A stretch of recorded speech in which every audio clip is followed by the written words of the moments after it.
Bonjour à tous, je suis ravi de vous accueillir dans mon autre monde pour faire la présentation, la review d'un tarot pour lequel j'ai eu un gros coup de cœur. En fait, je me promenais sur un site de revente de jeux et la boîte m'a interpellé. Je ne connaissais pas du tout, je suis allé voir ce que c'était comme tarot et en fait, en regardant une review de présentation, j'ai eu vraiment un gros coup de cœur. Bon, après, pour plusieurs raisons que je vais vous énumérer tout à l'heure. Donc voilà, en fait, c'est un jeu qui est neuf, hein. La personne, apparemment, l'avait commandé en Australie. Et je pense, j'ai pas plus demandé de précision. Elle dit qu'elle l'a utilisé pour une présentation. Donc peut-être qu'elle a une chaîne, peut-être qu'elle a un, je sais pas, elle a voilà, peut-être qu'elle voulait le présenter sur un de ses réseaux. Et en fait, elle l'a ouvert, regardé comme ça, et je pense que ça n'a pas matché, donc elle l'a revendu. D'ailleurs, je la remercie parce que c'est vraiment, voilà, c'était pour moi une occasion de découvrir ce jeu. Alors, il est, voilà, The Wandering Moon Tarot, si je fais la traduction, donc c'est le tarot de la lune vagabonde ou la lune errante. Et il a été créé par Rakael Jin. Alors, je ne sais pas si c'est jaune, si c'est Jin, enfin voilà. En tout cas, c'est par Rakael. Je ne sais pas si on voit bien, mais il y a des petites étoiles ici, holographiques. C'est une boîte magnifique, moi j'aime énormément. Voilà, elle est en dur, elle est très qualitative. Alors, apparemment, c'est la 4e édition, hein. Donc voilà. Nous avons donc ici pareil, hein, on a des petites étoiles holographiques. Nous avons un guidebook, hein, on ira voir tout ça tout à l'heure. Regardez le fond de la boîte, comme elle est super sympa. Alors, il n'y a qu'un seul défaut sur ce jeu. Mais ça, je le sais, hein, d'ailleurs j'en ai quelques-uns, hein, je vous le dis à chaque fois parce que pour moi c'est un défaut. Mais bon, voilà, comme j'ai eu un gros coup de cœur, j'ai passé au-delà. C'est que c'est noir, c'est que le dos est noir et qu'on voit toutes les traces des doigts, évidemment. Bon, déjà, il est mat, celui-là, c'est déjà bien, voilà. Mais voilà, je sais pertinemment que ça va m'agacer parce qu'on va voir toutes les traces des mains, enfin des doigts sur le jeu et ainsi que la boîte. Mais c'est comme ça, hein, je le sais, voilà. Mais après, on ne peut pas avoir un effet... Je vais vous montrer donc le dos. Je ne sais pas si vous voyez, mais on a aussi les petites étoiles là qui sont holographiques. Alors évidemment, comme vous pouvez l'imaginer, c'est un jeu qui demande, on peut le travailler avec la lune justement, hein, mais pas que. Voilà, vous allez découvrir tout ça en cours de route. Alors, nous avons un livret où elle nous explique qu'en fait, elle voulait, vous verrez les présentations, les illustrations, pardon, sont assez simples, elles sont minimalistes. Il y a la symbolique du rider, hein, donc voilà, on peut, voilà. Et en fait, elle a voulu créer ce jeu de manière la plus simple pour qu'on puisse se connecter à notre ressenti, qu'on puisse vraiment laisser parler l'image. Et elle parle à un moment donné que, bon, donc elle a créé ce tarot pendant le confinement, hein, c'était en mars 2020, oui voilà, de mars voilà, elle a créé ce tarot parce qu'elle voulait un tarot qui puisse être abordable pour tout le monde et puis qu'on puisse un petit peu faire partie de ses illustrations, laisser parler son ressenti. Elle dit qu'en fait, elle a apprivoisé le tarot comme si elle entrait dans la carte. Vous voyez ce que je veux dire? Je sais pas si... Enfin, moi, ça me fait comme ça avec certains jeux, hein. J'ai l'impression que oui, alors, vous allez nous prendre pour des perchés, mais c'est vraiment ça. Dans certains jeux, on a l'impression qu'on est dans la carte et on ressent les vibrations de cette carte, on ressent les choses quand on fait des tirages. Et ben, c'est tout à fait ça. Donc voilà, elle explique un petit peu. Et on a deux exemples de tirage. Bon, on a le classique comme ça. On a... voilà, on demande... ici, on a l'interview your deck. Hein, voilà, on se présente un petit peu à notre jeu. Es-tu prêt à faire le voyage? Voilà, c'est un tirage sur 5 cartes qui est très intéressant. Et après, nous partons directement. Alors, il n'y a pas l'image de la carte, on a le nom, on a l'explication de la carte, enfin, la signification de la carte, on a à l'endroit, à l'envers avec des mots-clés. Et ici, on a, on a le travail avec la carte, par exemple, du fou, enfin voilà. Et je trouve qu'elle a une approche très très très intéressante. Voilà. C'est un jeu, je pense pas que je vais attendre l'hiver, parce que j'aime bien faire du travail de journaling l'hiver, parce que bon voilà, des fois on a quelques heures comme ça, pendant qu'il fait pas beau, où on peut pas sortir, voilà, on a moins d'activité extérieure. Généralement je consacre les journées pluvieuses ou neigeuses, où j'ai de la dispo pour pouvoir voilà, travailler un deck. Mais là, je pense pas que je vais attendre cet hiver parce que de ce que j'ai vu, ça me parle et je me réjouis de travailler avec ce jeu, de le traduire, Alors, il est assez simple hein, au niveau traduction, moi qui ai perdu pas mal de notions d'anglais.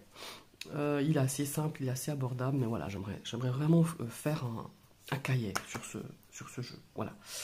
Donc voilà, ouais, c'est à peu près tout. Hein, on a les voilà, on n'a pas d'illustration, mais on a les explications qui est une approche fort intéressante. Qualité de la carte, pour moi, elle est parfaite. Donc vous voyez, je ne sais pas si on voit, mais on a vraiment l'holographisme là, ici, des petites étoiles. Et nous avons, alors là aussi, c'était une bonne surprise, j'avais pas remarqué ça. On a aussi cette tranche holographique, cette tranche arc-en-ciel comme je l'appelle, qui est juste sublime. Bon, après avoir selon, on verra à l'usure, hein, comment ça se donne. Mais moi ça me plaît bien, je trouve sympa, vraiment sympa. Les cartes sont donc sur fond blanc évidemment. Voilà, c'est vraiment un gros coup de cœur, hein, vraiment. Et voilà, il y a des jeux comme ça, c'est marrant et c'est souvent des jeux en noir et blanc, hein, malgré tout, qui me bouleversent quelque part, qui me parlent, ouais, qui me font ces petits papillons dans le ventre, là, comme ça. Et c'est souvent, j'ai remarqué aussi avec comment ça s'appelle? Avec celui d'Anatolian, le tarot des abysses, ouais.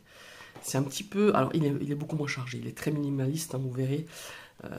Anatolian, c'est vraiment voilà, c'est une dessinatrice, voilà, il y a des jolies illustrations, mais bien plus chargées que celle-ci. Hein. Mais enfin, c'est quelque chose qui, voilà, je pense que je suis quand même sensible à ces couleurs, à ces deux couleurs, ce noir et ce blanc. Voilà, c'est un super gros coup de cœur. Ça m'a vraiment fait ça. Alors, quand j'ai vu la review, les quelques photos que la vendeuse avait mis sur le site, je m'étais dit, ah ouais, déjà là, j'avais un coup de cœur. Mais alors là, quand je l'ai eu en main, visuellement, il est encore beaucoup plus incroyable. En tout cas, pour moi, il est encore beaucoup plus beau quand on l'a en main que voir des photos ou une vidéo. Voilà, excusez-moi, je vais trembler Voilà. Alors, on va regarder un petit peu ces cartes. Donc voilà, alors ça j'ai aimé, ce fou qui se lance comme ça, ce sentiment de liberté, de se dire bah je me lance, on verra bien quoi. Et j'aime beaucoup, j'adore de voir ce fou qui s'élance comme ça dans le vide.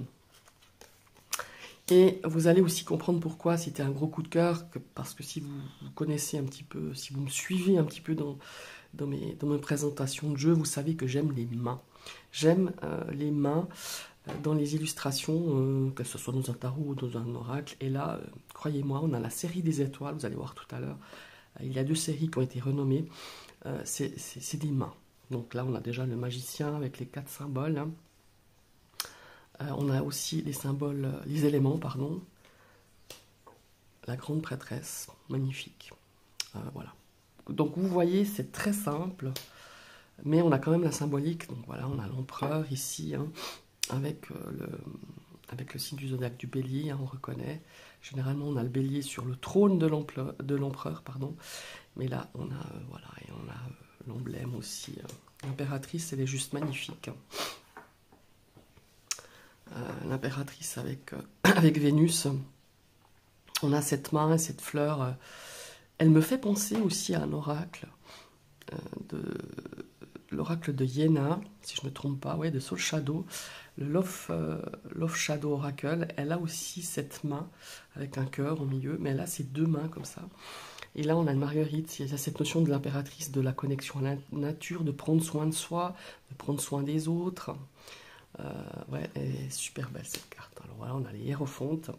Alors là, je pense que c'est une notion ici, avec le hiérophonte, des trois, l'inconscient, le subconscient et le superconscient, hein, des trois consciences que l'on a, avec les clés de la sagesse, les clés du savoir. Ouais, il est superbe. Alors ça aussi, je l'ai trouvé magnifique cette carte. Alors moi j'aime bien, hein, les présentations d'organes dans les cartes de tout ce qui est par rapport à l'organe du cœur. Mais là, on a ces deux mains, comme s'il y avait un respect par rapport alors, il y a une fusion, certes, hein, puisqu'on voit ces deux cœurs qui sont reliés, mais on a aussi cette main comme ça ouverte avec cette notion de respect, de choix, parce qu'on a aussi, malgré, on peut être uni, fusionnel par rapport à une relation peut-être professionnelle, mais on a chacun son mot à dire, chacun sa façon de faire, chacun peut-être sa manière peut-être de choisir une voie, ou voilà, il y a vraiment cette notion-là. On est liés, mais respectueux des envies, des désirs de l'autre, voilà, c'est un petit peu ça. Et j'aime beaucoup cette présentation. Le chariot, magnifique. Bon, encore des mains, hein, à la place des chevaux. On a toujours, voilà, ici on a les positions de la Lune, la progression de la Lune, ou la dégression. Magnifique. Ah, voilà. Vous voyez, on n'a pas forcément des personnages, des animaux, mais on a les symboles de l'infini ici, avec la force, avec... puis ces deux mains, moi ça me fait penser à l'énergie, vous savez, à l'énergie de l'infini, l'imposition des mains aussi, par rapport à un soin, enfin voilà, la volonté, hein, le pouvoir, son pouvoir intérieur qu'on a face à cette carte.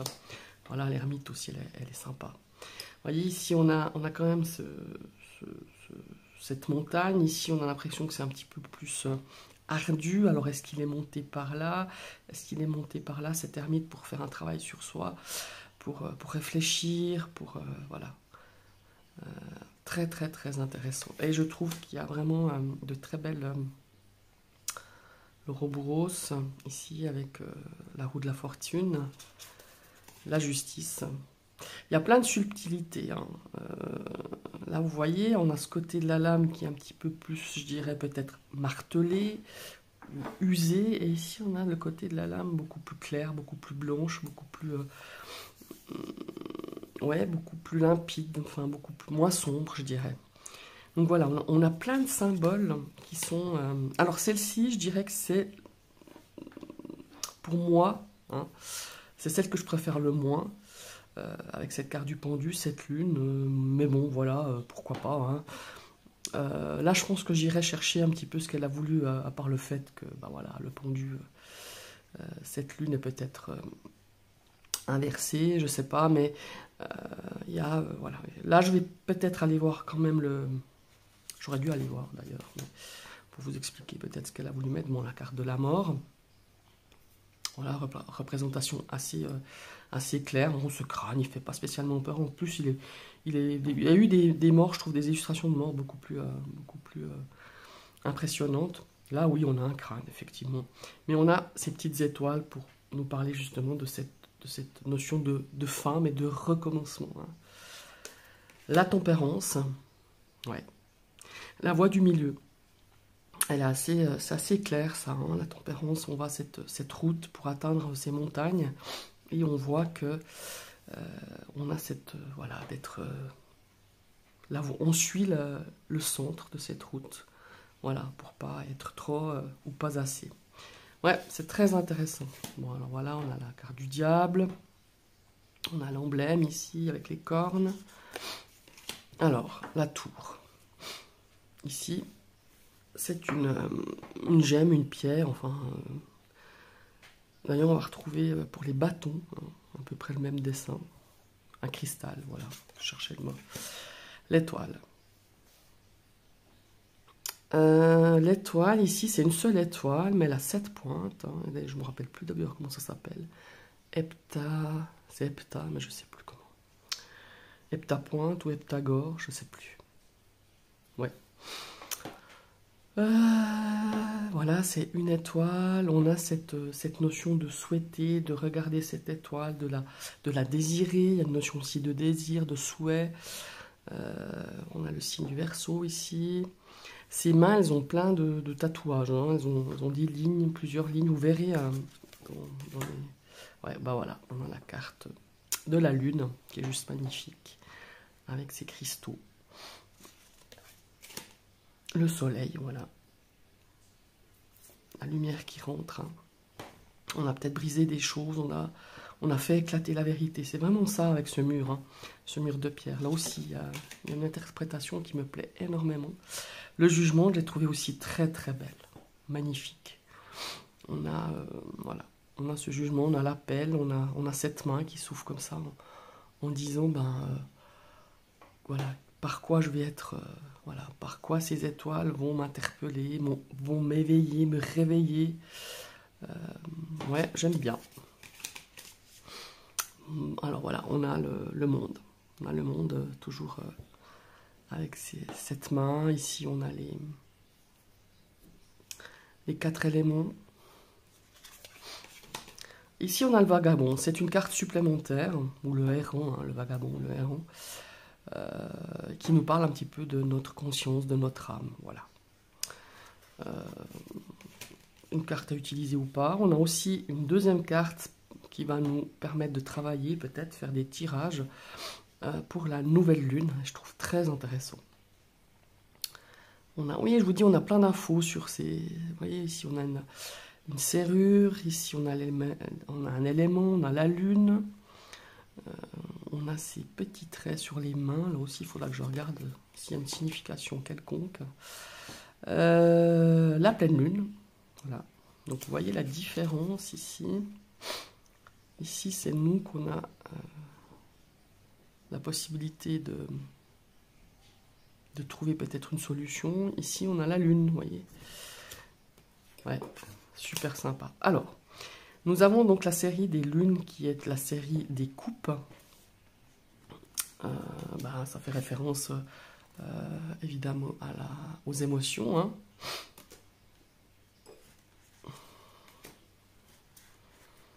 Voilà, 4 de coupe, 5 de coupe, 6 de coupe,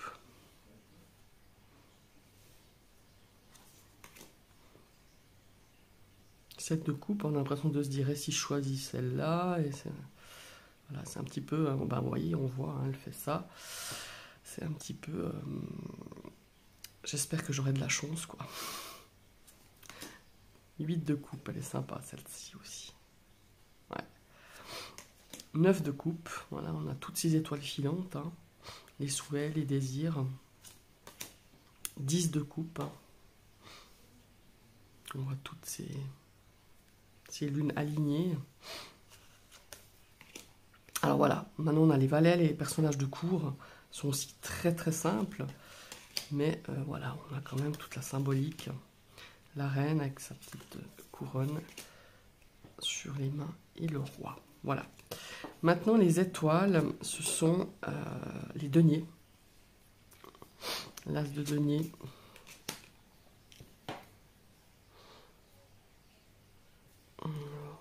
Deux de denier. 3 de denier. Hein. Très intéressant. Vous voyez, on a ici, on a le Capricorne, le Scorpion et le Taureau. 4 de denier, 5 de denier, le 6,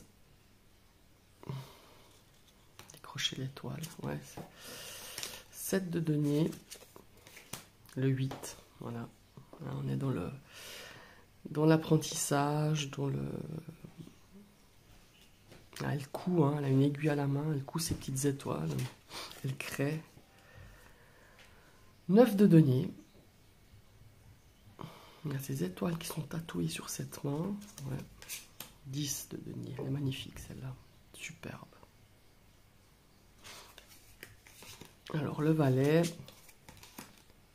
le cavalier, la reine et le roi. Alors maintenant on va passer aux bâtons qui sont représentés donc par des cristaux, comme la carte de la tour d'ailleurs. 3 de bâtons, hein, ouais. 4 de bâtons, 5 de bâtons. Donc vous voyez, on voit quand même la symbolique du rider, hein. Le 6 de bâtons. On voit tous ces bâtons-là qui ont peut-être donné des difficultés, hein, mais on voit qu'il est vainqueur, il est arrivé au sommet. 7 de bâtons. Le 8 avec cet arc, pour cette notion de fluidité, de rapidité, hein. Le 9 de bâton, on se protège. 10 de bâton. Là, on voit vraiment que ça pèse sur chaque main, hein. On voit toutes ces cristaux là qui sont dans la paume des mains. Alors valet, cavalier, la reine, le roi. Et nous allons passer aux épées. Alors là, on a des épées pour le coup. Alors, 2 d'épée, 3 d'épée. Voilà, représentation assez traditionnelle. Simplement avec le... Voilà, c'est 3 d'épée. 4 d'épée, elle est sympa aussi celle-ci. 5 d'épée, ouais, j'aime beaucoup là. 6 d'épée, ouais, alors ça c'est assez surprenant. On n'a pas le bateau, hein, mais on voit cette personne qui justement a planté ses épées et qui est en train de partir, voilà. Qui quitte quelque chose, hein. Il y a un changement qui s'opère en tout cas. 7 d'épée, 8 d'épée. Ah bah alors celle-là, pour pas être parlante, elle est parlante. Vous voyez, on se met des barrières, on s'empêche, on se fait du mal. Voilà, il y a cette notion de mal, de se faire du mal avec certaines pensées limitantes, certains obstacles qu'on se crée vraiment soi-même. 9 d'épée, 10 d'épée, elle est aussi intéressante cette carte. On voit qu'il y a quand même pas mal d'épées qui est sur ce chemin, sur cette montagne à gravir, hein. Et en même temps, on voit cette personne qui est arrivée, hein. Il y a une notion de fin et de commencement d'autre chose avec toutes ces petites étoiles comme ça. Alors, valet d'épée, cavalier d'épée, la reine et le roi qui était à l'envers. Voilà. Et ben, je vous remercie d'avoir suivi cette vidéo. Alors, dites-moi si vous connaissez ce jeu, si vous le possédez, qu'est-ce que vous en pensez, tout simplement.